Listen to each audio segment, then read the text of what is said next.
There's a new chemistry this year on the Boston City Council with 6 women of color, including the new district councilor from Roxbury, a longtime education advocate. She recently gave her first speech in the council chamber, focusing on small business. We'd like to welcome the councilor from District 7, Kim Janey. Thank you very much. Thank you so much. Thank you for having me. Looking at your Twitter feed lately, Councilor, I see one thing that's been on your mind is with many people is what happened in Florida. It's far away, but it's also something that everybody has to worry about, violence around schools or even in the neighborhoods. Absolutely. So it hits close to home. Even though it happened in Florida, people here in Boston, particularly in communities of color, experience violence on an everyday basis. And so making sure that we have the supports and the resources to really address trauma in our communities is going to be very important, not just in the schools, but throughout our community, whether it be after school programs, churches. We all have a role to play in making sure that we are all safe and are really breaking the cycle of violence in our community. I want to ask you about your choice of focus for your opening speech in the council chamber. I think of you as being the education advocate before, but you talked about small business. Why did you do that? Well, it's very much rooted in why I decided to run for office. And so, you know, I got into this race as someone who has certainly deep roots in the community and a lot of experience working in education policy. But one of the things that, you know, I observed and really resonated with neighbors as I began to talk with folks was that we were being left out of the opportunity and pushed out of our community. And so really wanting to tackle how we could build community wealth and really fight against gentrification. So, you know, one way we build wealth, or two ways that we can build wealth, and that is through home ownership, but also through business ownership. And so, you know, I'm very proud to serve as chair of the Small Business and Consumer Affairs Committee, and I also serve as vice chair on the Housing and Community Planning Committee, as well as the vice chair on education. And so those three issues were really important as I decided to run, and certainly heard that over and over and over again as I talked with residents and neighborhood associations throughout my campaign. A couple of things you mentioned in the speech were interesting for me. One was, I think, was it something like 12 vacant storefronts around buildings. I mean, at a time of an economic boom, why is that happening? Exactly. And so we have this economic boom. We have still too many people in our community who don't have the jobs that they need. And we know that with small local business owners, particularly when we are supporting women entrepreneurs, immigrants, people of color, they're likely, they create jobs and they're likely to hire people from the community. Why we see 12 empty storefronts now in this time of boom, we shouldn't see that. And so we have to make sure that we as a city are investing in our neighborhoods to support local businesses. And I'd love to see, so with this hearing order, you know, I hope that we can continue to build on the work that my colleagues have done already in terms of looking at permitting and licensing and trying to streamline that. I talked with one business owner in my neighborhood who just told me of nightmares in terms of, you know, you need one license to serve coffee and then another license to serve milk with that coffee. And that just sounds ridiculous, and I think we can do a much better job there. You know, I'd also like to look at ways to help business owners stay in or just get in their foot in the door through lease agreements, particularly when it's city-owned property. Is there a way to try to offset the cost through a lease agreement that they can not pay market rate right away, but instead focus on building and growing their business and gradually increase the rents to market rate over a period of time? And so I'd like to explore ways of maybe doing that to help small businesses.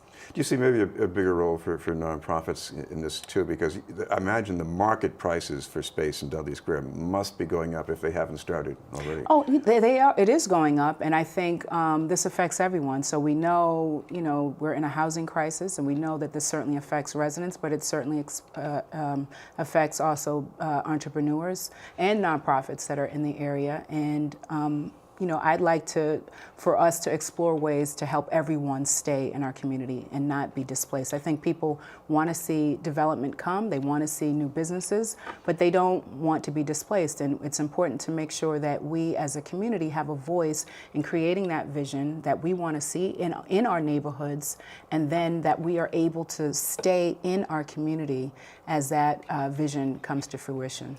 Another topic that's coming up before the City Council is something that we're hearing more and more about in Boston, more housing units being used for short-term rentals, such as Airbnb.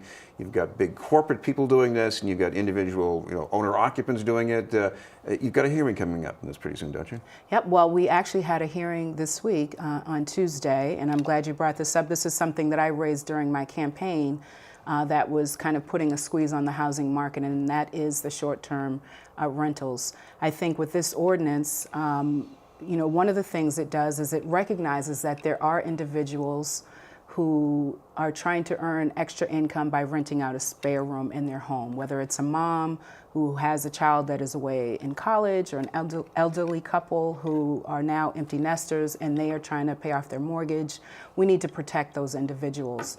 I think one challenge with the current language, however, is that it treats large investors the same as it would treat an owner of, let's say, a triple-decker who wants to rent another apartment out through Airbnb. I think there's widespread agreement that we need to get rid of the investor units, but we still, I think, have some questions, or I have some questions around how to make sure that we're not treating that small owner-occupied landlord the same way that we're treating these larger investors who own maybe dozens or even hundreds of units and have them on the market.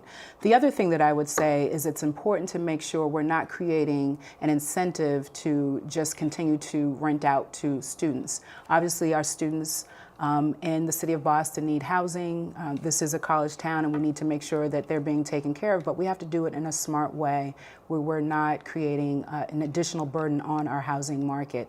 And if we're talking about 90 days, you could look at renting to someone in the summer for 90 days through a short-term rental, and then lo and behold, the other 9 months of the year, you would rent to a student, because you wouldn't even be able to rent to families, because families need housing 12 months out of the year. And so I just worry about the way the language is written, and I don't want it to create that incentive to just rent out to students 9 months out of the year, and then tourists or whomever for the 90 days that the current ordinance allows. I know you're very interested in education, and I think you're vice chair of the council's committee on that. So what do you see yourself focusing on down the line? So many priorities. As you know, a big issue for me has always been how we focus on eliminating the opportunity and achievement gaps in Boston Public Schools. I would love to make sure that we are investing more of our resources in supporting teachers of color, hiring more teachers of color.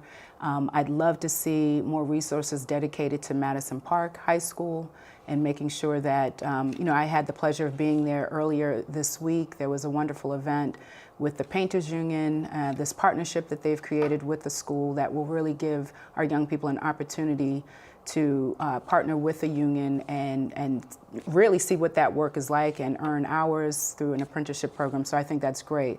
We need to do a lot more to support those students. I think the issue around nurses and guidance counselors is important as well. We need to make sure that when students are experiencing trauma, like we talked about earlier, that they have someone at the school building who can really help and support them through that.